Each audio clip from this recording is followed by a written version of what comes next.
Okay.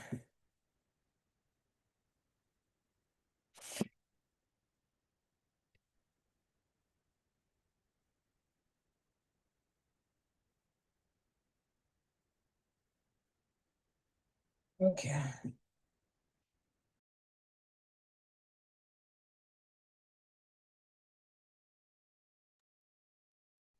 All right, you can speak from LLS here.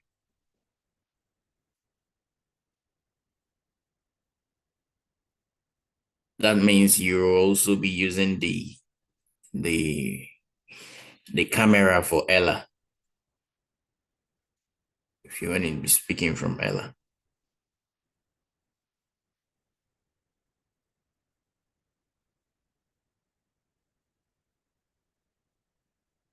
But then since both if both devices are going to be beside you, then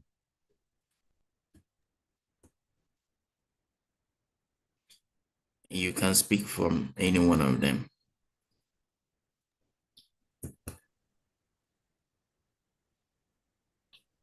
I think you can speak from Ella now.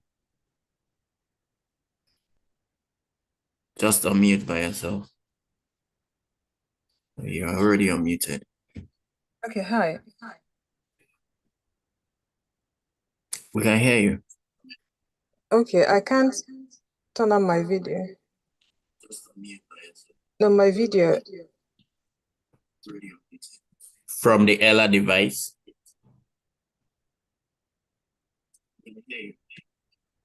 Okay, I can't turn on my video. No, my video. All right, hold on just a moment.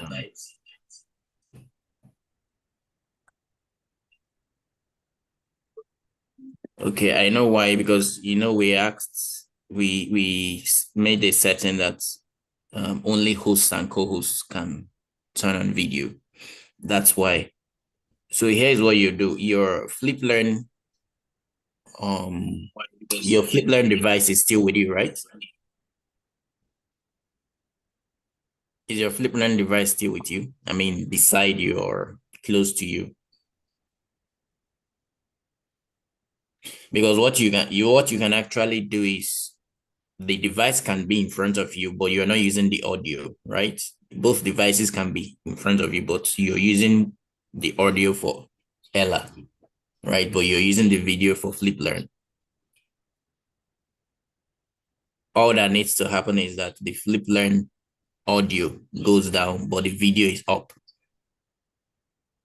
Then for the Ella, the video, of course, you can't turn on the video, but the audio is unmuted.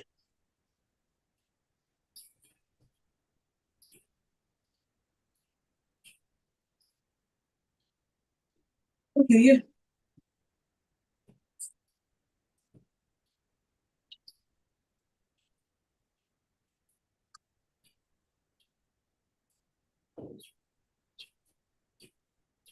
Okay, yeah, we can start. Yeah.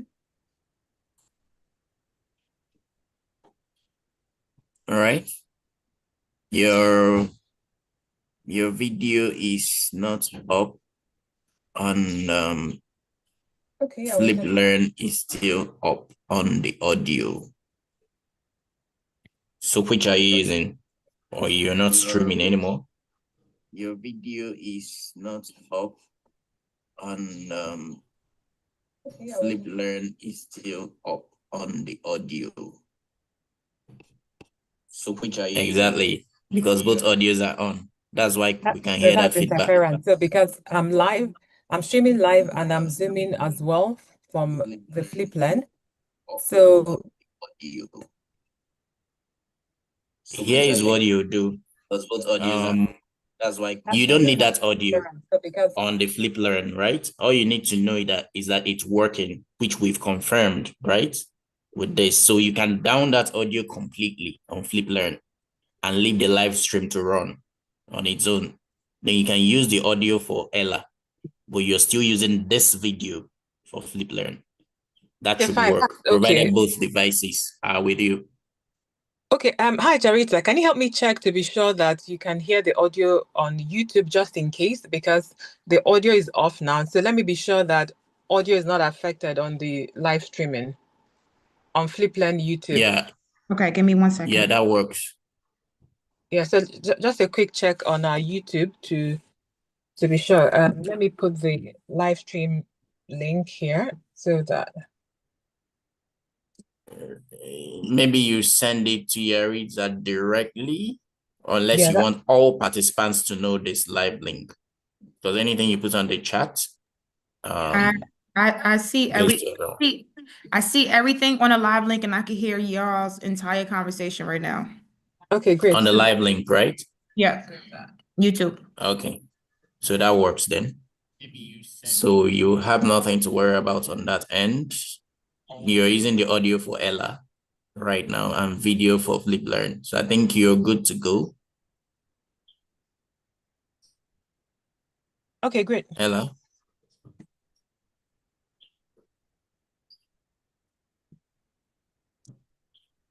So just let me know when to admit them. We also don't want to lose them because this is we're good to 18 go. minutes. Yeah, we're good to go.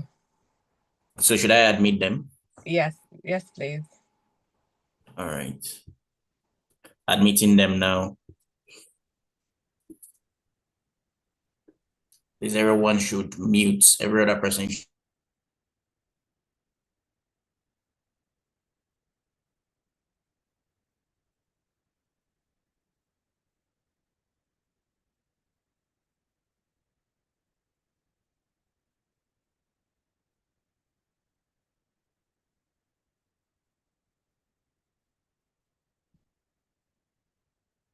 Hi, everyone, and welcome to Tech Skill Up 2025 Parents Workshop. We're super excited to have each and every one on this meeting today. For this session, I will be anchoring or hosting this session with my colleagues. So first of all, my name is Ella from Flipland Kids. I'm going to call on my co-host Abiodun Adebayo and Olukunle Isaac so that we can get this event started. We're super excited having each and every one of the parents who have joined us so far. This is the first ever Tech Skill Up Parents Workshop, and we're all excited to all that we're going to be taking out of this event, the learning, the networking, etc. So, Mr. Adebayo, please, can you turn on your video so that we can actually see you? Thank you very much. Yes, Mr. Isaac, I would also like you to actually turn on your video as well so that everyone can see you. Okay, so we're all here to make sure that this event becomes a rewarding event. So Tech Skill Up is a program put together by Access Bank and Flipland Kids. And today we're actually doing something different that we haven't done before since the inception of Tech Skill Up. I'm going to call on my co-host, Mr. Abiodun Adebayo, to give us a quick run through on the concept note of Tech Skill Up and why we're actually having the parents workshop this year, which is something different. That yesterday a couple of the parents were asking, is this session for everyone? Are the kids going to be involved? And I'm like, no, they're not going to be involved. This is something special and put together because this year we decided to take it up a notch to make it a worthwhile event. So over to you, Mr. Abiodun. Okay, thank you so much, Madam Ella. Good afternoon, everyone. My name is Abiodun, the product manager for youth proposition at Access Bank PLC. When we're thinking of why Tech Skill Up, is just basically we saw the need for the bank to diversify into trying to help the young mind, the innovators, to not just being a regular customer, but also giving much more to them rather than just having them bank with us. And then we came up with the idea of what is it that is trending right now that this young mind need to key into that could be beneficial for them in the nearest future. I would say yes, tech. So we started Tech Scale Up last year when we decided to train 100 students on video editing, graphics designing, and artificial intelligence. And this year, also in commemoration of Children's Day, we decided to bring back Tech Skill Up 2.0, naming it Tech Skill Up 2.0, with the aim to train 100 participants again on web development and Scratch-based coding. And we are doing all of this just to give back to these customers and to let them know that we see them, and also to play a vital role in their development. And we know that this learning that they are getting right now from in collaboration with FlipLearn is going to impact them positively. I remember during Children's Day, we shared a video of testimonial from last year session, and you could tell that within the space of 1 month, what they've been able to learn and assimilate and put into action has been so remarkable. And then we are hoping that we can replicate that even much more better doing this one that we're doing for the year, which is Tech Skill Up 2.0. And so that's the essence of Tech Skill Up, trying to make sure that we are developing the young innovators, not just be a consumer of what they see online, but at the same time, being able to build these things that they see online themselves. And that's why we're having this. And in addition, we are trying to make sure that whatever it is that they are exposed to the social media platforms now, they're exposed to internet, and also we are trying to, in collaboration with Plan, we are trying to ensure that these children are still safe even while exploring the internet. And that is why we're having this section. Thank you. Okay, great. Thank you very much, Mr. Ayer, for setting the tone. So for us as FlipLearn kids, Sex Skill Up has been an interesting path to chart with Access Bank. Like Mr. Abiodun mentioned, we started Tech Skill Up. This is the 2.0. We started off with the 1.0, and then basic focus was on digital skills for these young participants. And this year, we decided to also take it up a notch, where we included coding, blog-based website using various languages. And the interesting thing about this program is that we continue to see different dynamics on the way young learners consume technology, on how their curiosity keeps toying the pathway. And you know, one interesting thing, when we set out, we had everything fully put together. But in the course of the program, we realized that we're not just facilitators of content or learning. We also realized that we ourselves are learners, because we had participants in the various age group showing us different and diverse way to also do a couple of things. And in the course of that engagement, we told ourselves, if we're learning from these kids, how is it going back at home? Are parents also part of this journey? And that bettered this parent workshop. So in this workshop, there's going to be tons of things that we're going to explore. We have knowledge, various subject matter experts that will be taking us on this journey, on opening for us different areas that, as parents who have had their kids on the Tech Skill Up event, haven't really thought of. So this is going to be like an eye-opening event. It's an opportunity for us to ask questions, network, etc., and make the very best of this event. So I'm going to be handing over to Mr. Isaac to take us through as we welcome the panelists for this event as well. So thank you. Over to you, Mr. Isaac.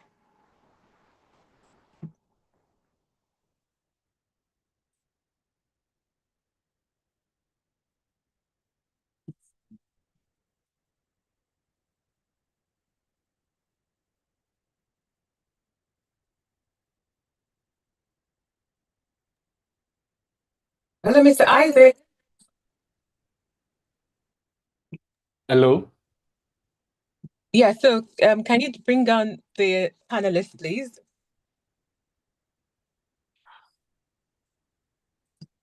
Okay, so while we wait for Mr. Isaac to take us through this particular session, Okay. I will be joining Mr. Isaac to also welcome our panelists. So when we first started this event, what we asked ourselves were who are in the right place to also have this conversation. And on this point, permit me to welcome Jaritza, all the way from the United States. So Jaritza is the CEO and founder of McKinsey Adventures. And the interesting thing is that with McKinsey, it's been like a relationship where there's always something in the heart of Jaritza to share with the Nigerian audience. So she is the founder, she's the CEO of McKinsey Adventure. I guess that, Jarita, you're going to do justice to telling people who you really are, so that they can actually hear from you and maybe get a peek of what it's like being the founder and also working on different projects with Fliplearn in Nigeria and beyond. Thanks. Thank you so much, Ella. Hello and welcome, parents and families. As Ella mentioned, my name is Jariksa Vijalba. I was born in Panama, but raised here in the United States. I am the founder of McKinsey's Adventures. We are a global EdTech consulting company. So we work with schools, K through 12 and higher education. And we also work with organizations that want to explore not only digital citizenship and literacy, but fluency and access. At the heart of everything that I do is how do we ensure that students and parents in all areas, whether if it's suburban, urban, farmland, agriculture, that they receive access to not only resources and not just devices, right? But access to competent and caring adults that understand that life for us has changed drastically, and we have some work to do.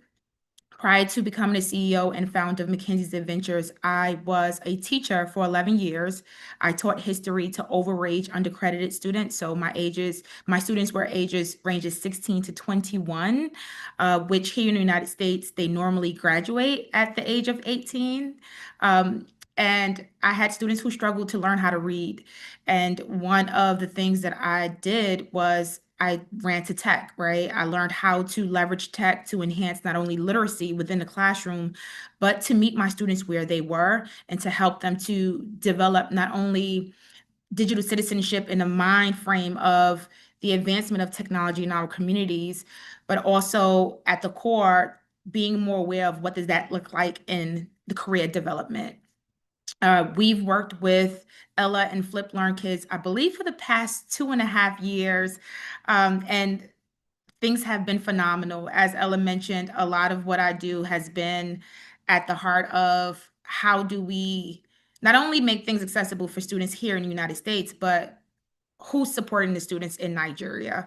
Last week, we just actually completed one of our global coding events called the Global Hour of Code, which we deemed as Code Africa, where we interacted with over 51 teachers from across 5 continents. Students are still interacting. They're still learning how to code. And I know that Ella's team were phenomenal in supporting on the ground in the field, but also we ensured that students had complete access to every single skill, whether if it was through synchronous learning or asynchronous learning. So I'm excited about this conversation today. Please feel free to ask any questions in the chat or in the Q&A. And Ella, thank you for having me. And Access Bank, of course, thank you for having me as well.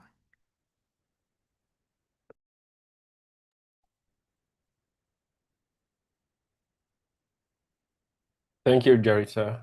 Can you hear me? Yes. Thank you. Okay, thank you very much. Good afternoon, everyone from here, Nigeria. My name is Olukunle Isaac, and I'm the founder of Design Goes to School. Design Goes to School is an initiative we've put together for students in schools to learn how to identify and solve real-life problems using design. And about 2 years ago, we extended what we teach in schools to slum communities to reach out to children in slum communities so they can also have that level of information and opportunity to be a part of the larger society. And this is actually our first time working with Fliplearn kids, and it's such a privilege to be here with Jarita and to be here with Ella on this journey. Thank you so much, Access Bank, for being a part of this too. Okay, thank you very much, Isaac. So I will now call on Amarachi Ezekwe from Access Bank. Amarachi, please, just like a quick intro so that we can get started. Okay, thank you so much, Ella. Thank you, team. My name is Amarachi Ezekwe, and I head the Security Governance, Risks and Compliance arm of Cybersecurity in Access Bank. and so happy to be a part of this second edition. I was really excited when I got to hear the profiles of the people we have on the call. It is really interesting to know we have establishments that are intentional around our kids and what they do online and the digital space. At Access Bank, we are passionate about digital citizenship. We try to drive that amongst our employees. And I'm hoping that at the end of this conversation, we have parents who now know what to do regarding, the digital space and their kids, how to manage them being so engrossed in it, and how to also manage all the downsides that come with being in a digital space and protect our kids. I'm hoping that this conversation would be something that would go viral, and then more parents would get to subscribe to safety in the digital space and being intentional about the kids. Thank you so much. Okay, great. Thank you very much. So I'm going to pass the traditional microphone to Confidence Hossein, the founder of iSafe Kids Internet Africa. So, hello. Hi everyone. Hi everybody. Good evening from here. Thank you, Ella, for this opportunity to be here. I truly do appreciate this opportunity. So my name is Confidence Hussein. I'm the founder of Internet Safe Kids Africa. I'm a cyber safety educator, and our focus is basically on young people, what they do online. A lot of times we are so proud of our young people that they are tech savvy, but most times we fail to understand that tech savviness doesn't amount to being safe online. So Internet Safe Kids Africa, what we basically do is go to schools, organizations, families, homes, and anywhere there is young people, we go there to talk to them, to train them on how to stay safe online. Over the years, we've seen that even as young as a 3-year-old child can be online with their gadgets, their parents give them access to devices and just leave them alone. So we advocate, we train, we teach the kids how to not just consume technology or just be on their devices, but to navigate and thrive safely there. So being here to talk about safety online, it's a huge opportunity for us, for me, and I believe for every parent and guardian here. We don't just have to hand our young people with devices and leave them and go around our neighborhood saying, oh, they are tech savvy. We need to guide them. We need to be in their digital lives just as we are in their lives physically or in real life. We need to be there. So I'm honored and at the same time humbled to be here doing this with each and every one of us, because at the end of the day, we need to create a very safe future, tech future for our kids. So it's a pleasure being here. Thanks to Ella, Yariza, I'm seeing her again, and of course, Access Bank for always being there for us whenever this calls. So thank you so much for having me. Thank you very much, Confidence, for sharing about iSafe. I'm going to use this opportunity to welcome our special guest of honor. Our special guest of honor is someone that within Nigeria, Lagos, Ogun State, and beyond, she's someone super, super close to everyone's heart. This is a special occasion for even us as an organization, because when we first started this journey, one of the key people that we actually have engaged in the course of what we do has been this special guest of honor that we have here. And that special guest of honor is no other person than Dr. Mrs. Ronke Shoyombo. Permit me, madam, if I made any mistake in the pronunciation, but I tried as much as possible to nail this. So Dr. Mrs. Ronke is someone who has played an impactful role in the space of education. She is currently the registrar and CEO of TRCN, which is the Teachers Registration Council of Nigeria. She's also currently the special advisor to the governor on education in Ogun State. when it comes to education, it's something she's very passionate about. She's driven lots of projects in Ogun State and beyond, equipping educators, equipping learners with digital skills, accessibility, etc. So when we're putting this event together, and we were looking around for who can we work on this journey with, somebody who is passionate, who has done a couple of stuff from um, um, a government standpoint.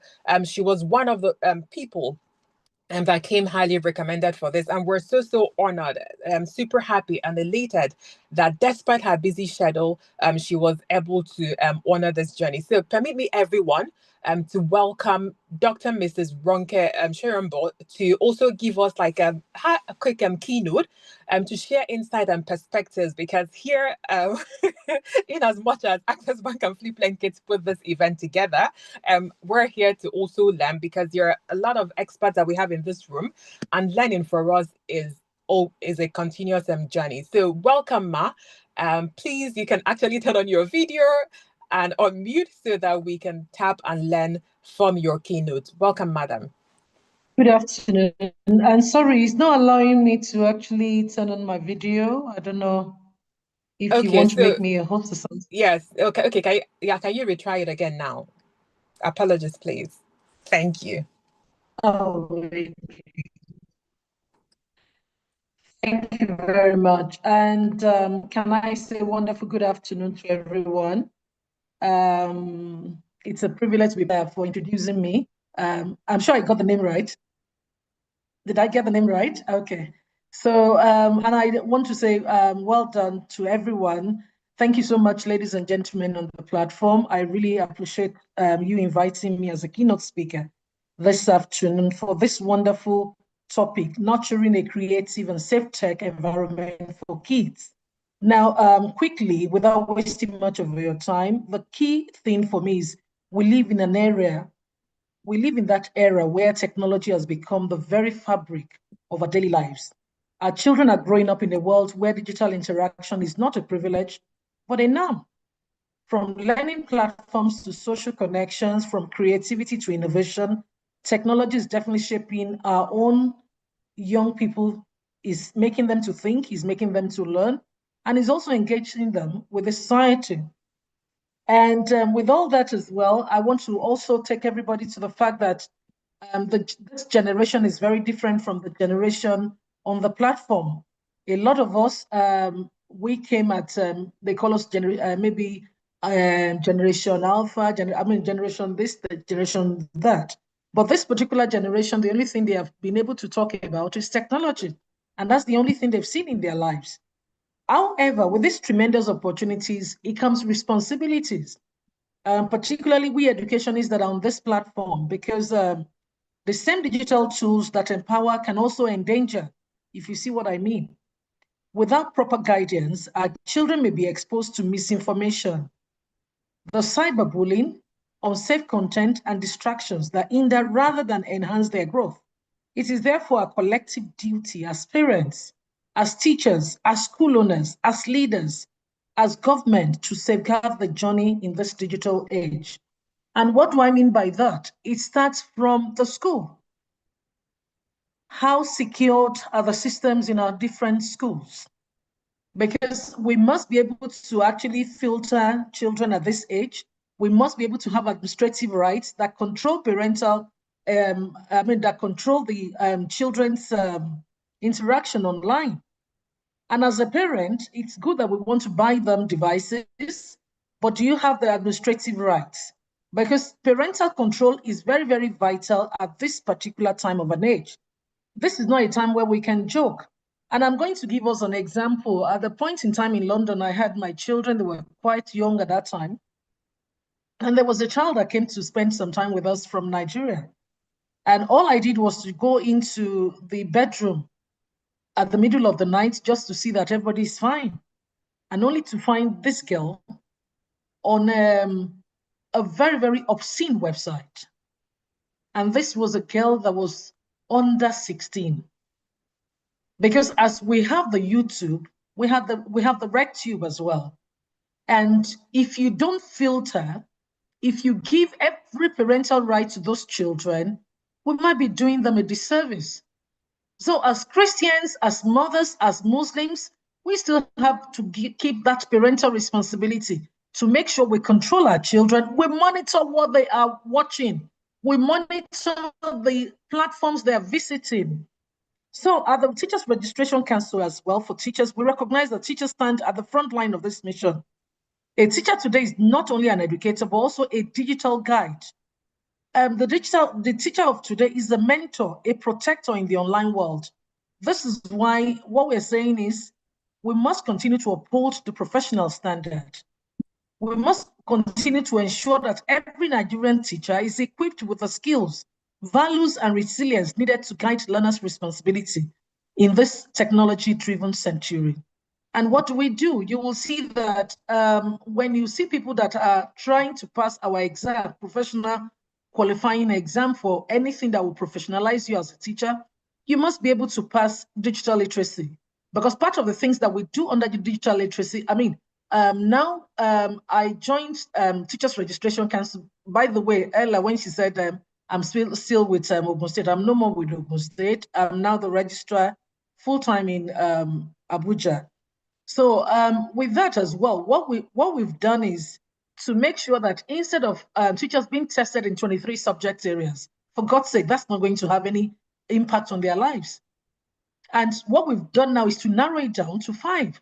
So with 5 subjects, what are we looking at? We're looking at mathematics, we're looking at foundational maths, foundational literacy, digital literacy, safeguarding, and child protection, and pedagogy. Now, safeguarding is very, very linked to ICT, to digital literacy, because our children must feel safe. Our children must be kept safe in their different schools. What are we exposing them to? And the same thing. So in what I'm saying today, the parents are very, very important as stakeholders. We must educate them. Every school is supposed to educate the parents. Every school is supposed to educate their teachers, train their teachers on parental control. And that's why children must be monitored in schools. With that, it's actually cuts down on a lot of malpractices online. So please, it's very important. The role of parents remain indispensable. Parents must become active partners in digital upbringing of their children. And it requires a lot of vigilance, open communication, intentional effort to harness technology as a tool for creativity. And not only that, we must do a lot of problem solving, lifelong learning. Our homes must become safe spaces where children can explore digital resources without fear of exploitation or harm. So, ladies and gentlemen, this afternoon, the theme of this event is a call to action. We must commit ourselves to creating a balanced environment, one that fosters innovation, one that fosters imagination, while also prioritizing safety, ethics, and responsibility. Together, educators and parents can build a generation of Nigerian children who are not only tech-savvy, but also morally grounded, globally competitive, and prepared to lead with wisdom in the digital future. I remember at the time I was in classroom, what we were doing in London was we work with the children and we talk on rules. What are the rules for us using online resources? Children will come up with rules. You never give your details. You never give that. You never give this. You never give that. And when they make up the rules, you as a teacher would have seen all the rules that are supposed to be in your class. By the time you are all writing it together, you write those rules on a chart, put it on the wall, let every child sign for it. And what should happen? Should we see anybody that is playing contradictory to this? What is the consequence? Let them agree on consequence. When children agree with you on anything, they take ownership and they will tell of each other if they're doing it wrongly. So it's very important that we support our children. So at this stage, I urge every participant here today to take the insight from this session seriously. Let us not merely listen, but we must act.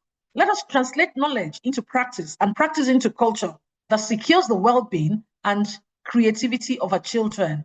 Once again, I want to appreciate the organizers for this noble initiative, and I look forward to seeing the ripple effect of today's conversation across homes, across classrooms and communities.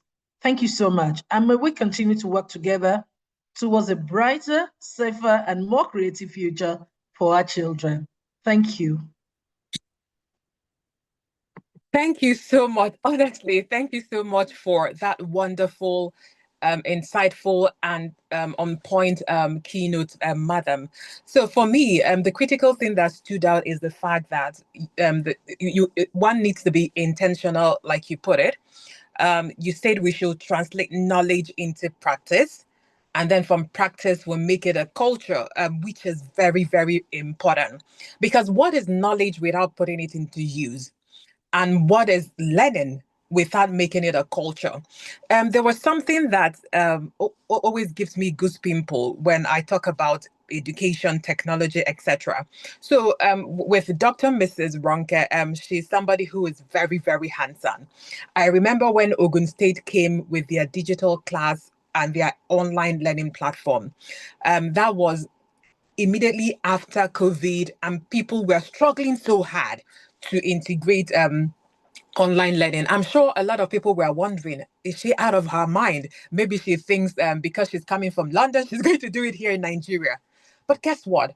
Years have passed by, and we have seen the testament of what it's like having knowledge, turning it into practice, and making it a culture. Because when you go to the States, you will see how hands-on the educators are. And there was also something she mentioned in her keynote speech, which is the fact that you need to abide by what is existing, set the clear standards. Because when we as parents set that clear standards at home, it makes it easier for us to put in the right culture to the kids, to the learners. There was something interesting that I came across from Statista.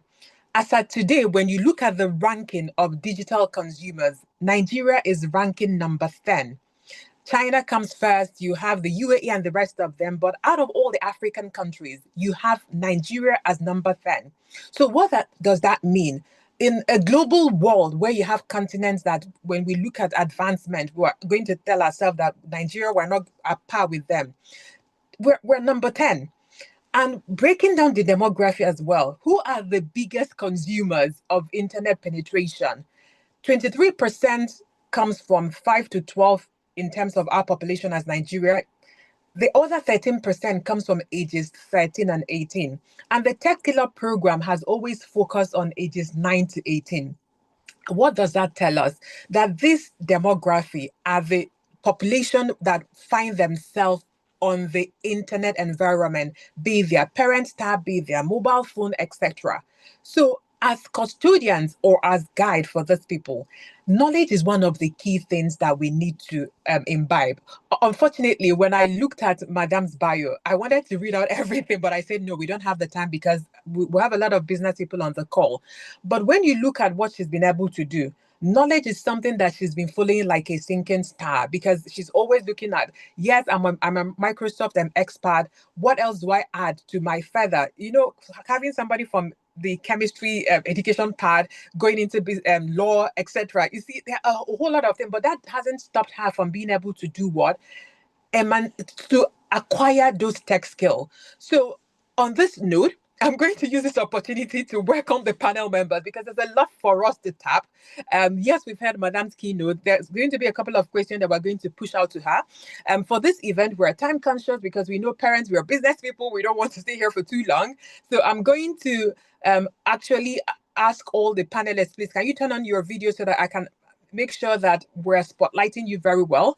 Then my co-host, Mr. Isaac, will start the panel session with the questions so that we can learn and we can ask questions at the end of this event. So thank you, everyone. So can we have all the panelists, please, so that we can spotlight them here? Thank you. So Mr. Isaac, over to you as I spotlight all the panelists for this event. All right, that's fine. Thank you very much, Ella, for the opportunity again. Thank you, Mrs. Ronke Shoyombo, for the great speech. That was really insightful, and I believe the parents here today, I believe they've been able to get one or two things to take home after this entire session. And I believe that by the time we delve more into the questions and answers, they will be able to, get answers to probably some of these questions are things they are questions they already have before. They've always wanted answers to. And hopefully by the end of this entire session, they'll be able to go home with those insightful responses from our panelists and the guest speaker. So going straight to, it's okay. Can we go ahead now with the questions? Yeah, sure. Yeah, the floor is open. All the panelists are spotlighted. Please go ahead.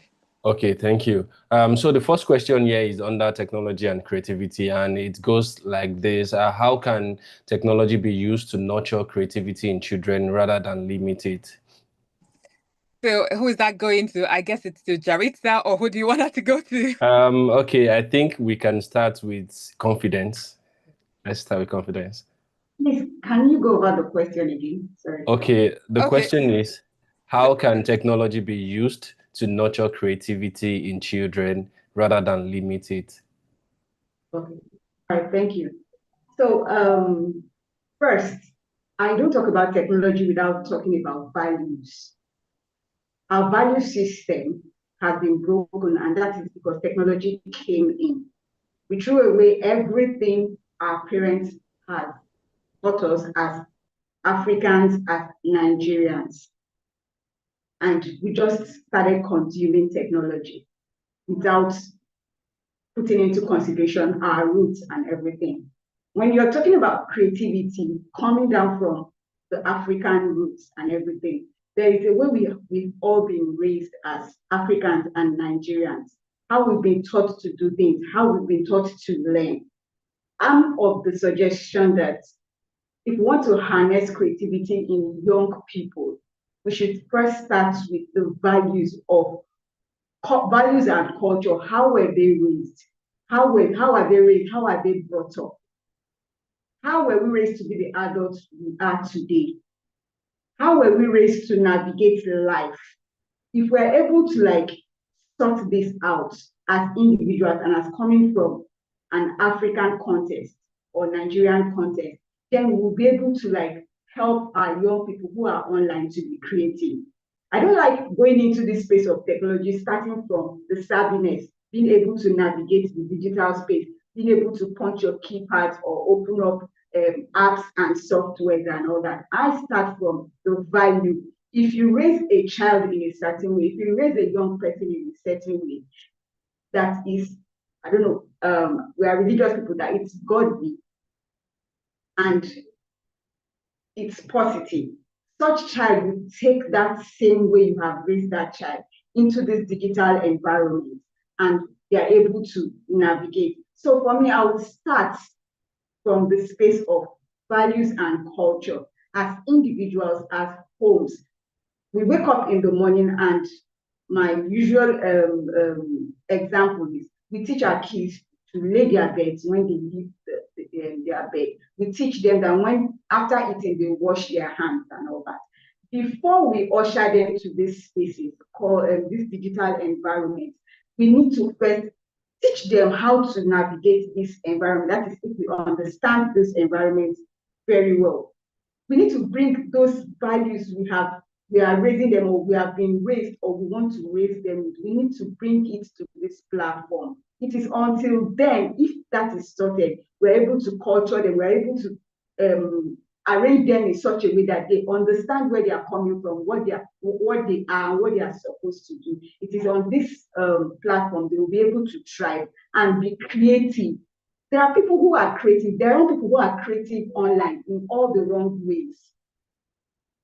Some time ago, we heard of the story of a young guy who was under all this label of 40 Forbes and everything, very intelligent, tech savvy, but along the line, we didn't know what happened. He changed from using this technology for good into another thing, defrauding people. So I drew down to the root, which is values. When we get the values right, we'll be able to usher young people to be creative online. So it's after that, we can now talk about tech savvy, they can open software, they can develop, they can automate things. So I don't know, this is where I start from before delving into anything. Our value systems, our culture, they are all broken. If we get that right, then we start talking about shaping young people who are creative in a positive way. You can be creative online in a negative way. So I don't know if this makes sense to us. Thank you. Thank you very much. Thank you very much, Confidence. I will have Jarita give a quick answer to that same question I just asked. How can technology be used to nurture creativity in children rather than limit it? Jarita, are you there? Yes, of course, I'm here. Confidence, I totally agree with you. I think that we should begin with having a full understanding of what digital literacy and future ready skills are. As you mentioned, times have changed and we've drastically become dependent on technology. But I believe that technology is the catalyst for creativity. As you mentioned, once we began to have a full understanding of what digital literacy is, then we can, become more culturally aware. We can help students evaluate, create, communicate. But in my opinion, and I totally agree, in my opinion, I believe that technology can be powerful when we use it the right way. It should be a bridge for students to explore ideas, to tell their stories, their own stories, and to connect with the world. I know that, students in Nigeria are so far away from students, especially here in the United States, but technology has made it accessible for everyone to communicate and to work on things at the same time. As parents and as adults, we have a duty, and our duty is to understand how to use technology or to leverage technology in a way that it enhances our students' learning. With my work, especially here in the United States and with many schools across different continents, I see that the biggest issue with implementing technological strategies in classrooms or even in homes is that our parents are not given the resources, the adequate resources to learn how they too can leverage technology, not only in the workspace, but at home to support student learning through things like digital storytelling platforms. Like I know for me, I use Copilot a lot, especially with my 4-year-old. She knows how to use AI. She knows how to ask Siri questions. She knows how to ask Siri to turn on specific music or specific shows in the house. And it's not that I want her to be dependent on technology. I want her to be able to know how to use it. So when the time serves that she has to show her skills, especially future ready skills, she'll know how to do this. You also have students who are creating things like music and images and different audios.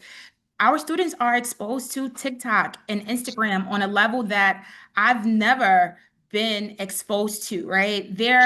The way that they're being raised is totally different. And yes, I emphasize digital literacy and fluency and them knowing how to be honest digital citizens, but we also have to acknowledge that things are changing at such a rapid pace that many countries are being left behind because we keep talking about the times of the past. We keep talking about how we were raised. And I've had this conversation with parents in a workshop 2 weeks ago where I mentioned to the parent, we have to stop using the excuse that when we were raised, we did things totally different. In 2025, students have access to things that I have never had access to. I've never seen my mom, while she's driving a car, be able to voice a text message and have it sent out. These are the type of things that our students are being exposed to. And so for me, it's how do we create opportunities like maker spaces and STEM labs and hands-on experiments where our students can learn how to problem solve, which is a skill that they need not only in school, but also in career development. I know earlier Ella mentioned that with the Tech Skill Up, you guys are also teaching students how to code, right?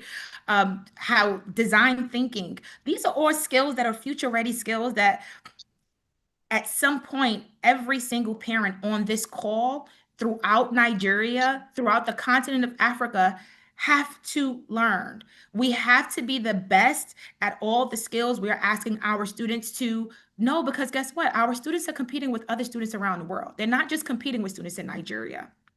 All right. You also have these AI powered tools that can accelerate brainstorming. They can help your students to iterate designs or even collaborate through cloud workspaces. This opens the door for them in real time to, one, develop their careers, but co-create across borders without even having to travel. And then from a culturally responsive perspective, a lot of the work that I do is centered on culturally responsive sustaining education. I believe that students learn best when we give them opportunities to not only think about who they are as individuals in their cultures and the environments and their experiences, but to blend that in with learning. So from a cultural perspective, I believe that with, global collaboration and technology, we can have impact that reflects all the values of our families, our communities, society, but also amplifies student individuality and identities. So yes, right, because I can ramble about this forever, but I believe that technology can be a powerful catalyst for creativity. We just have to do a better job at becoming open-minded with the fact that this is not going away and our students have access to it. Even while we're sleeping, our students are on the phone learning and going through professional development and learning things that in 30 seconds, students are learning a new skill just by watching a short video on TikTok. Yeah, thank you very much, Jarita, for buttressing confidence and point. And just like a quick one, I do tell people when they come with that conversation, I ask them because many years ago, it was the Peugeot 504 that was trending, but now we have different type of cars. So whenever they come with that kind of position, my question to them is, if I were to get you a gift and I gave you a Porsche 544 or the very way back Volkswagen, will you be very happy as opposed to giving you a Cybertruck? So what that means is that we need to realize that there's changing trends. But regardless of the fact that it's changing, we also need to be intentional about it. We're not just saying cut yourself loose, but understand the changing trends and see how you can step up. So just taking it back to what Dr. Mrs. Ronke said again, you need to have knowledge, practice it, make it a culture. And in making it a culture, you need to be intentional. So this takes me to the next question for Amarachi. So the question is, how can parents monitor digital activity without stifling trust and independence? Because as parents, we struggle a whole lot with our digital natives. So after this question, the next one is going to go to Dr. Mrs. Bronke because her time is very, very, I know she has another meeting, but she's back now. So after Amarachi, we're going to push the next question to Dr. Mrs. Bronke so that she can take her questions and depart for her next official assignment. So back to you, Amarachi. Okay, so one of the things we want to do with monitoring is to not form a kind of surveillance, but more of support, right? The children need to know that what you're trying to do is coming from a place of safety. You care about them and you care about what they are doing online and how they are doing it to build some kind of confidence in what they are doing. One of the things you have to do is to have open conversations, where you can talk to your child. Yes, you have to do parental control on the channels and all of all those restrictions, but they need to know it's there. A friend of mine was telling me last week that, he's having a conversation with his child. You used to have 2 hours of screen time during the weekend, but during the holiday, she wants to have 4 hours. So these conversations help them know that dad is not just being very authoritative, it's not just policing, but they want this partnership, right? And then they feel comfortable to discuss with you what their friends are thinking. You can have open questions like, what are your friends into? Though you're fishing for answers, but you don't have to come up from a place of you have to tell me, sit down here and tell me what you did in the last 2 hours. No, these conversations have to flow gradually. It has to be open, and these expectations have to be set early. If you have a child that you've exposed to unlimited hours of screen time and being on digital platforms, trying to insist and enforce a 1 hour screen time now, or all those monitoring, you're going to make pushbacks. So we don't want to come up as trying to invade their privacy. Okay, we just need to occasionally check in, and then as they show responsibility, playing on the digital space, they graduate.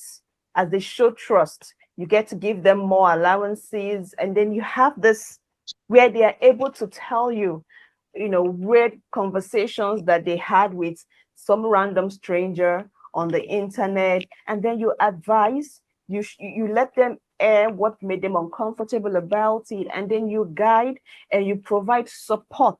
And these tools has to be used transparently. It's really funny where technology has become a tool of separation with parents. It's not something that integrates. For you to even monitor without building trust, there should be openness and transparency in the use of tools.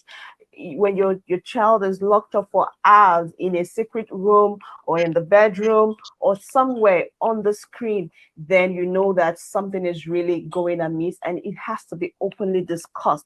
There should be no secrecy. Hey, I'm going to check in with your chat. I'm going to check in from time to time with your web pages you are attending. We're not the DSS, right? Or FBI. No, we are letting them know, I'm going to be checking with you with the trends. I'm going to be checking with you what you feel about all that is happening. Let them air their opinions. So you get to know where their head is at the time, and you're advising, you're encouraging, get them to know you have 2 hours. I'll trust you to stick to 2 hours. Of course, once in a while they will slip up, but let them know that they have the ability to check this. With that, you're building trust. They don't see you as someone they need to hide to use their phones or to use their tabs, because they know that what you're trying to do is from a place of their safety. I don't know if I had checked some boxes, and the little ways we can build trust without making these kids feel we are breathing down their necks every time. Thank you. Yeah, thank you so much, Amarachi, for that insightful perspective as a parent. I quite appreciate the fact that you mentioned, is this a tool for separation or something that is meant to foster that connection? So this takes me to the next question for Dr. Mrs. Ronke. So, Madam, how do we ensure that tech spaces are inclusive for children of different background and different abilities? So I would actually like you, from your perspective, based on your extensive experience, how do we ensure that tech spaces are inclusive for children of different background and abilities? Thank you.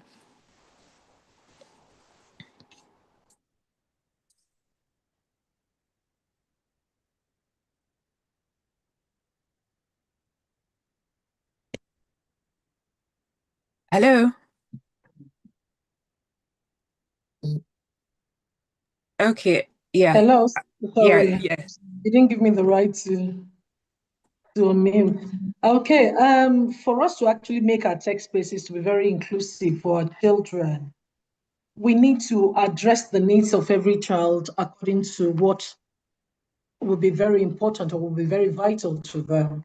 And sometimes, if I go back to the classroom before coming to parents, in our classes, what we always say is sometimes when you have the children with needs, the special needs children, and I'm going to use autism, for example. A child is autistic. You use interactive whiteboard. You have to be conscious of what is in the background. You can't use a bright background of interactive board or resources to teach the other children, even with all the things in terms of gadgets, in terms of displays that we have in classes. If it's too bright, that child is going to be hyperactive. So we have to be very conscious of that. And also, what we tell our children is, in the tech space, children must be able to stand up after 25 minutes to do something else, take their eyes off computers. Even as adults, I mean, what we usually recommend, I remember when I was in England, was that we don't allow anybody to stay on the computer for more than 35 minutes. You've got to stand up, look away, do something else. If not, you can easily start affecting yourself through that. Then another thing is, for us to make it inclusive, we have to be careful. Because if you're not careful, technology can take the child away completely.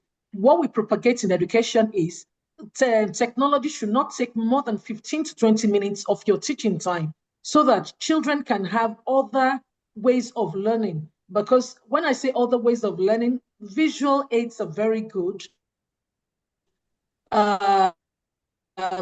We want our children, some of them are very kinesthetic in their learning. They've got to have the practical session. got to have the hands-on, and some of them have got to also listen. So if you don't combine the three in every lesson, and that means you're not inclusive enough, because that means you're not carrying every child. Because in every classroom, there are 4 families, the ones that would like to have kinesthetic opportunity, or the ones that would like to have practical opportunity. The visual learners will benefit more from the use of technology. We want them to be completely addicted to that. It's like the use of textbooks when you're teaching comprehension. There are so many things, so many interactive resources we can use when technology, but actually take that away from the fact that children have got to also read. They've got to know how to read.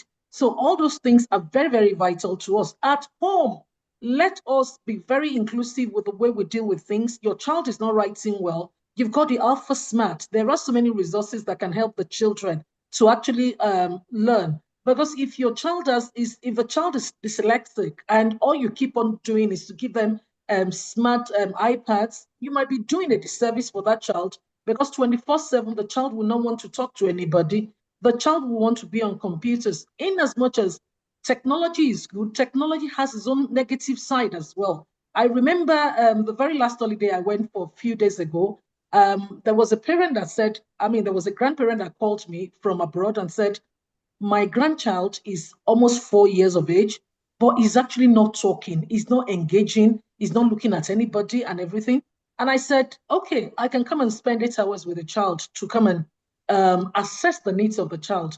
When I went there, I told them, allow the child to do everything normally. I wasn't distracting him. I left him alone. But I tell you, 6 hours, the child was only switching off iPads to only eat. There was no communication between him and any adult.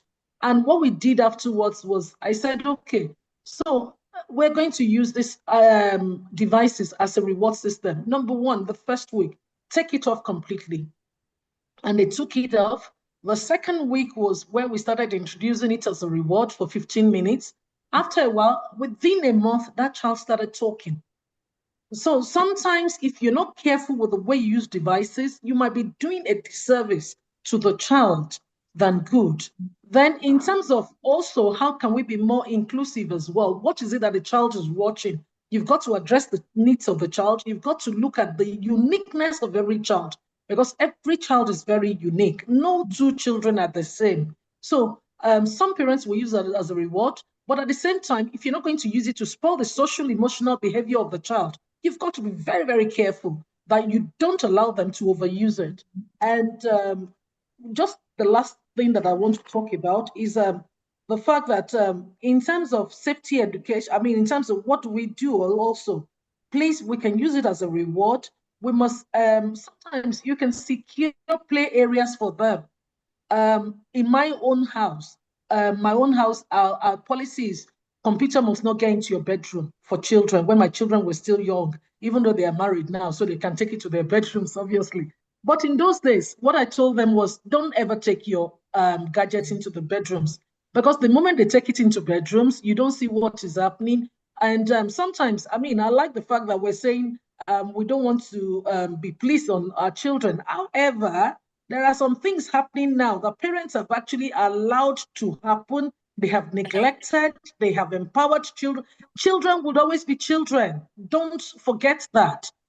And our parents, if they were not disciplinarian, we would not be where we are today. So we must not forget that. We must be able to balance the way we use gadgets. Thank you.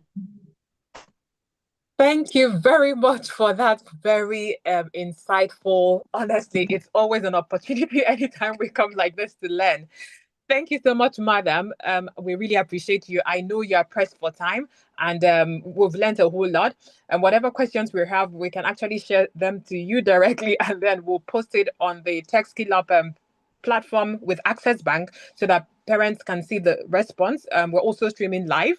We're pressed for time, and we're going to actually make it super snappy this time. So I'm going to hand it over to Isaac to take the next questions for Jaritza and Confidence. And thank you once again, Madam Dr. Mrs. Ronke, for this opportunity. And we really, really appreciate you. Thank you so much. So over to you, Isaac.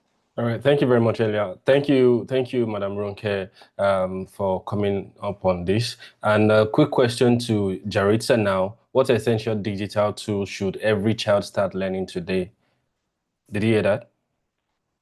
Okay. Yes, I heard it, and I'm smiling because I think that it's best for students to choose which digital skill best works for them. Like I know for my nieces are 7 years old and 5 years old. The other ones are old and they're in college and have graduated. I believe the first essential skill is the safe and smart internet use and knowing how to protect privacy, knowing not to put in your identifiable information. Even when I work with schools and students of, in K through 12 spaces, the first thing that I say is please do not turn on your location. Please do not share exactly where you live. Do not put your last name onto anything. And so I believe that that's a skill that every student and every kid should learn. The second would be critical evaluation, right? Checking facts, understanding that even though you're leveraging AI, there's a lot of biases that still exist in AI since it's just pulling information from the internet.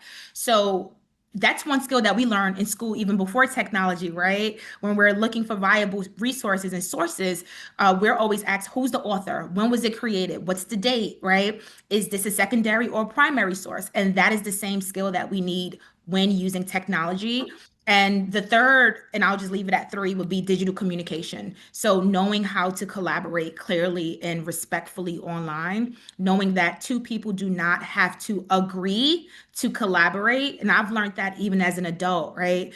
The idea that everyone has different perspectives, especially online. Online is where I believe people just share their opinions and they type things and they post it without thinking twice. And so it is really important for us to respect the perspectives and opinions of others. We can agree to disagree and move forward. Thank you, Mr. Isaac. Okay, thank you. Thank you very much, Jaritza. A quick question to Confidence now. What does a safe tech environment look like at home and in schools? Okay, thank you, Isaac. You're welcome. Everything has basically said almost everything I would have said, but let me take it from this angle. I don't know if any of us, we've gone into a mall, a shopping mall, and notice how parents walk into the mall with their kids. You see a parent, probably a mom and dad, or just a mom. Their toddler, their little one is inside they drop the little one inside the cart. They are pushing. Then the other ones are like following each other and they are moving. And you're like hearing mommy or daddy screaming, oh, this way, this way, this way, this way. I like using this analogy when I'm talking about the tech environment or this, how to make the tech space safe for kids. What do we do there? What do you see parents doing there? What they basically do there is like they are guiding and guarding the kids in the mall so that they don't lose their way. And this is because they have this instinctive perception that there is risk or there is harm lurking around the mall where they are. But when it comes to tech, when it comes to the internet space, because we don't easily see the dangers, the harms, and the risks associated with being on the internet, we kind of let our guard down when we are talking to our kids or are ushering them into this space.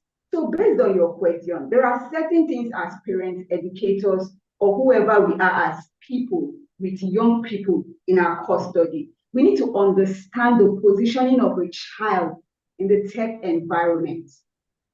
Your child, you need to understand, just like in the family, you know that this is the position of the first child, second child, first boy, last child, and you treat them accordingly in that family space. The same has to happen in the tech environment. Understand the positioning of the child. Is the child space as the recipient, meaning the child might get in contact with some certain content. Is the child in that space as a participant, or is the child in the tech space on contract, or is the child in this tech space as a consumer? When you understand the positioning of your child in the tech space, then you'll be able to protect that child. So there is a lot of understanding we as adults, as carers, parents, educators, teachers, a lot of understanding we need to know about the digital environment we are pushing our kids into. We have to be more aware of these spaces so that we can protect them. How many of us as parents even understand that in the digital world, there is online harms and there is online risk? Do we even know the differences? If we don't understand the difference between a harm and a risk, how are we protecting our kids in a space we don't understand? So for us to make the home environment safe for them, we have to understand that when they are at home and we've ushered them these devices, we have to understand their positioning in that digital space. Then how exactly are we even giving our young people these devices? Are they having direct access or do they own these devices? Do we even know this? I wish we could just expand on this session. There is a lot to learn, but these are the little things we need to understand. There is access to device, there is ownership. Possession, what is the percentage of possession your child has with technology? As a parent, you need to understand that at the age of like 0 to 3 years, what is the percentage possession? Some of us parents, we give our kids as young as 3 or 4 years, we give them devices. They play on these devices for like 4 or 5 hours. This is not right. So bordering around this thing is a lot of education and awareness. An aware child or an aware adult is less of a victim. So if we don't know much, there is nothing we can offer our children. So in the home level, we need to work with them, understand this environment with them, explore the spaces with them, create a tech plan in agreement with them at home. The whole dictator kind of parenting has still not left a lot of us. Oh, don't do this, don't go there, don't do that. No. Sometimes let this be like a co-creation, a collaboration where, okay, what's up? What's happening? What's happening on TikTok? What's the trend? Teach me. And the child is so excited, teaching you, telling you everything. And from there, you're learning and you're now like suggesting, oh, don't you think this trend can be depressing? Don't you think being a part of this trend can hurt a friend? So there has to be this level of collaboration at home, open communication, create safe spaces at home where like you call a day a tech Tuesday or a tech Thursday, everybody sits down and on a relaxed platform, people talk about technology based on the uniqueness of each child. Dr. Shoyombo said something like that. Every child is unique, and so is the usage of every child when it comes to tech. There are kids where you keep a device connected to the internet on the table right in front of them. They won't touch it. For hours, they won't, they rather play. And there are other kids that will pick it up and they get lost in that space. So you need to understand the unique way your child is related to technology to be able to take care of the child at home. So it's a lot. You talk to them about the space. We explore the space with them. You agree with them, not for them. You agree with them on what is right to do online and what is not right. Then you manage these devices. We are so into like, oh, I got her an iPad after she scored A's or after she had the best WAEC result. We bought her an iPad. No, it shouldn't be that way. We shouldn't incentivize their tech use. So it's a whole lot. It's a whole lot. But oh my goodness. We're pressed for time. Honestly, I like the passion. I like the conversation. Access to device, ownership. What are the risks? Out of all that's been said, co-creation is very important. So quickly, before we time out, I know a lot of us are pressed for time. So recently, when my kids were playing their games, I came and told them, I say, you know what? We're going to have a roster where I will also be included in this gaming thing because sometimes as parents we are super busy talking about businesses bringing in the money, putting food on the table. I see the look on their faces when I told them, I say, you know what, you're going to give me a slot as well, and whatever game you're playing, I want to also participate, whatever it's like. So I became intentional learning how to play those games so that we can have the right conversation. I remember taking it back to what Jarita said as well. And we can't continue doing things the old way. We need to foster that collaboration, that co-creation, where they understand that we're together on this journey. So they stop seeing us as those gods that are just setting the rules. They see us as partners, as team members, because there's sometimes whenever families go out, you see everybody on their devices. There's no common or balance to have that conversation where people can even put it down and we have a conversation on a particular topic that connects everybody together. So we need to put that knowledge into practice and make it a culture. So it's time for us to really round up. We would like to see what are the questions. So Mr. Abioda Adebayo, please, can we coordinate the question and answer? Because I know that a couple of us are pressed for time. So it's now our opportunity to take questions from the audience here. So what are those things you would like Jaritza to talk about, or Confidence or Amarachi from Access Bank? Because we have barely 5 minutes before we wrap it up. The plan was for us to close this by 3 p.m., but it's been super interesting that we can go on and on. So let's take the question. So Mr. Abiodun, if you can help us check on the Q&A if we have anything there. If not, we can just take the final word and have Abiodun from Access Bank to give us the final keywords so that we can wrap up. It's been an interesting day so far. So thank you to all the panelists. Thank you to the co-host as well.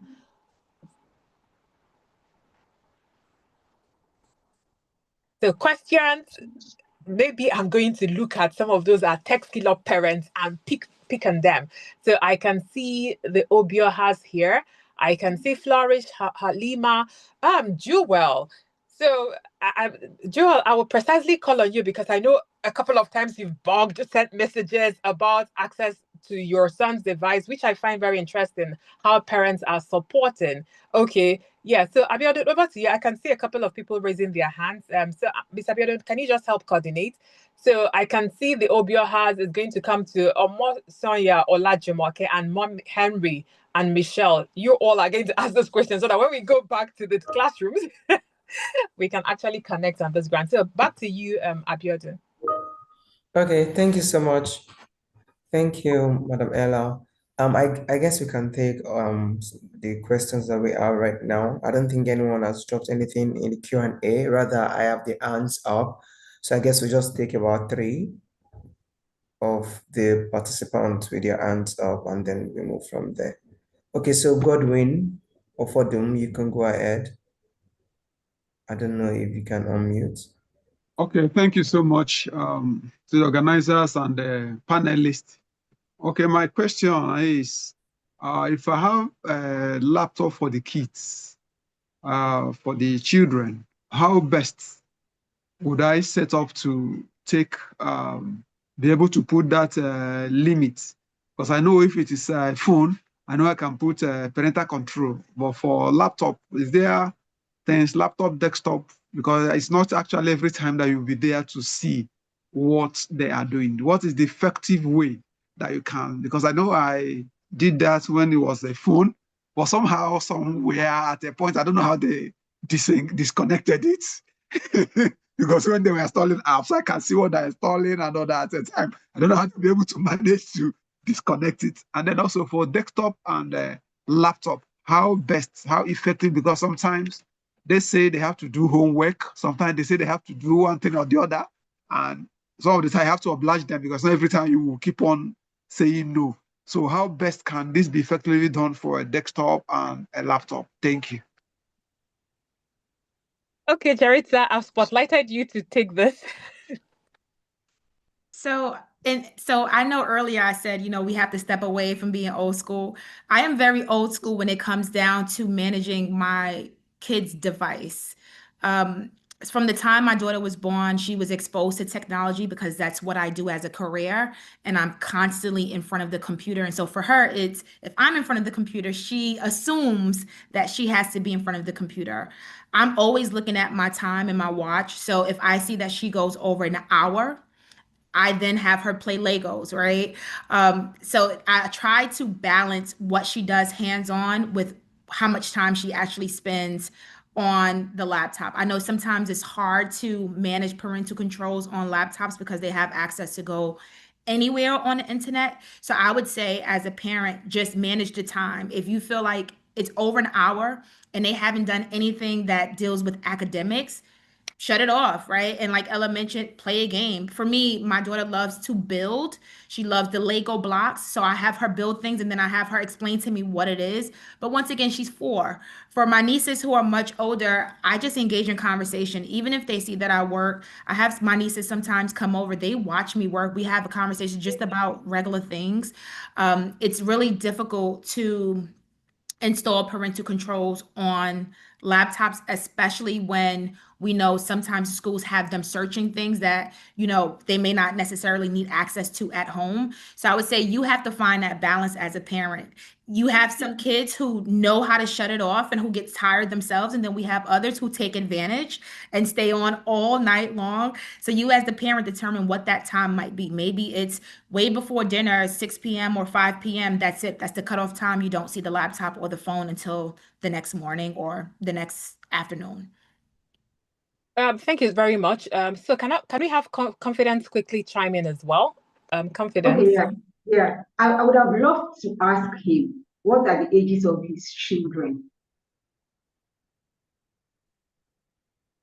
I don't know if you can hear me. Okay, and we can hear you clearly. So, okay. If I knew the ages of his children, I would have said that part of the understanding of the tech space is also understanding how different age groups play on this digital environment. Let's say, for example, his kids are like teenagers, maybe 16, 15, 16, or 17. There's a percentage of collaboration you have with your kids within that age range. I think 60-50.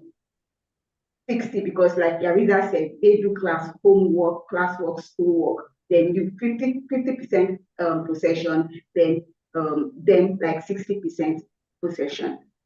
Then you come together because like you said, you cannot be monitoring them. And you started off with a very good example. They will break your controls. You will come together and agree on a particular time when and the percentage of possession time they would have with their tech anytime you're around or you're not around. This is the best way. Apart from having your probably Google link, all those parental controls there, these kids can break them anyhow. There has to be some form of agreement between you and them. Yarita has already said it. Check out the age. I think you can Google and find. Check out the age of your children, the percentage for their tech possession and yours. Figure it out. When you find it out on Google, then we both parties sit down and create the time they have to be online and the time they don't have to be online. And please, you take it gradually. Don't come if you after being online you're going to get this. No, I'm going to give you this. You're going to no. Take it gradually. Learn with them how they possess their tech, how they're on their digital environment, and come up with your own unique tech plan for them. Because there is actually no single parental control that kids these days cannot break into. There is none. I can tell you that for free. So you have to work with them. Yeah, so thank you everyone for that contribution. Another thing that has also worked for me practically from all that's been said is the fact that I usually put everyone on the same device family. So if you work with the Microsoft device family, it makes it a lot easier for you to set time for going in and going out. If you work with an Apple device, you can actually do like a family control, but with agreements on control and balancing it, because remember we said collaboration, co-creation. So I usually use the same family device across everyone so that I can remotely from an access perspective. When it comes to internet access, I use the type of internet access that allows me a portal to see all the sites they are going into. Yes, I can see them, and I can also lock off the sites that I don't want them to go. Just like Confidence says, what are their ages? So on my internet control portal, I can see where each person's footprint is going to. I can also knock off the ones that I don't want them to go to, and I can also take out the time I don't want them to also be online. So there are a couple of tools that you can use. So you can also Google online, or after this session, you can also engage us. I'm going to share on the screen for each of the panelists how you can connect and engage each one so that we can actually take it further. So to move on pretty fast, Abiola, I don't know if you have any other hands raised for questions. Oh, that's the last one. Thank you. Okay. So thank you everyone for being with us on this journey. And it's been an interesting 1 hour plus and counting. I'm going to use this opportunity to call on my co-host, Mr. Abiodun, who has been all the way supporting on this event from Access Bank, to talk about the next steps based on what we've just done. So Abiodun, over to you. All right, thank you, Madam Ella. Please, Yarisa, please, we have a question in the chat box. I don't know if probably can assist to drop like a reply on that. It says from Joy Alayton, good afternoon, it's good to be here. My question is, I would like to know if I took the right decision by taking my son off the use of his tablet completely because he seems addicted to it. I only allow him access to his laptop only. So in case you have any reply to that, you can ask us to drop it in the comment section. Thank you. So thank you so much, everyone. Thank you for joining in. We know that this is also an opportunity for us to learn as parents while the children are going through the learning process of how to be innovators. And I hope that with the little that we've been able to take from today's teaching, we can see how we can better improve on our relationship with our children as regards to the digital space. And from Access Bank, I want to say a big thank you to Flip Learn, Yaritza, Confidence, and Isaac for the opportunity to join in and also share from your wealth of knowledge, and also from our very own Amarachi. So thank you very much. And Madam Ronke Suyombo, we really want to say thank you from Access Bank. Thank you for joining. Thank you for taking out your time to be a part of this event. And I hope that we can do many more and much more better in the nearest future. I wish all the participants in the current Tech Skill Up all the best as we are winding up next week. I am eager.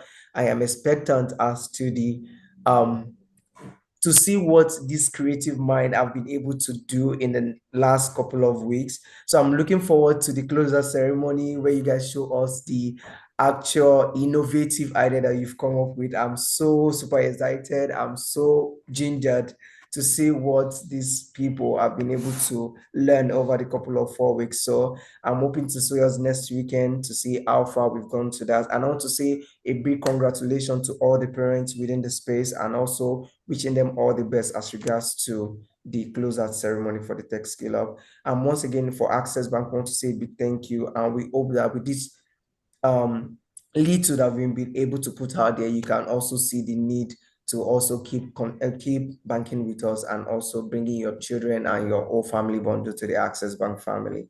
Thank you so much, Madam Ella. Thank you. Thank you so much, Mr. Ayo, for letting the cat out of the bag to all the parents. So we're actually winding down the Tech Skill Up, and it is going to be a time for kids to showcase their designs to a panel of judges. And we'll be celebrating once again, the top winners for this event. So as we finalize this event, please, it will be nice for everybody. Please, can you turn on your video? We want to take a quick picture so that wherever Access Bank goes, they can actually see the lovely faces of the parents who honored this invitation. So please, while we're putting on our videos, Jarita, you can just give us one of those, your lovely Afro beats, if it's possible to share the Afro beats, if it's possible, please. Dear parents, can we turn on our videos, please, before we leave so that we can take our picture, so that wherever Access Bank goes to, FlipLearn or iSave, Design Goes to School, or McKinsey Adventures, we can actually see them. So okay, I think we need to allow them access to so please, is it possible for you to show your video?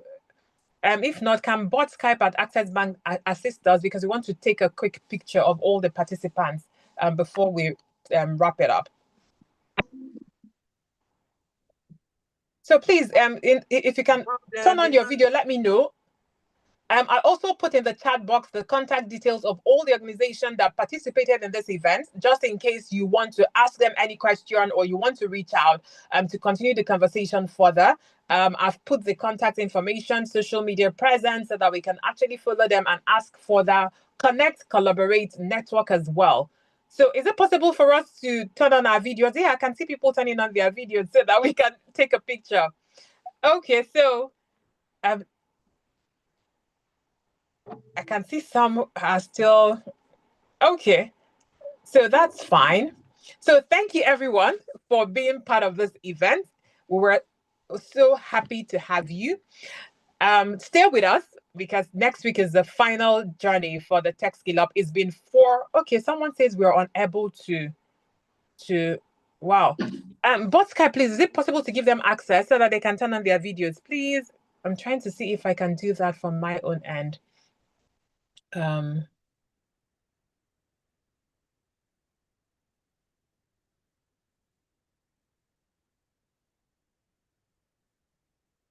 For some reason, bought Skype at Access Bank. Is it possible to give them access, please? Just a Okay, thank you. Apologies, parents. Remember, you're the reason why we're here. And yeah, he's going to enable us now shortly. Please forgive us. so you should be able to turn on your video now. Okay, so can we try it so that awesome? Yes, it's coming up. Good. Remember, we were here because of you, and it would be nice for us to see all the amazing faces. Thank you so much thank you so much. So we're going to do like a quick picture. Just stay tuned, watch out on all our pages. You're going to see your pictures online as we celebrate you for making out time to be with us for this 1 hour plus event. So thank you to Obiohat, thank you to Shinoga, thank you to Flourish, to Mr. Godwin, to Michelle, to Oluwole, and User, and Mom Henry and Halima. It's a wrap. Thank you, everyone, and enjoy the rest of your weekend. Bye.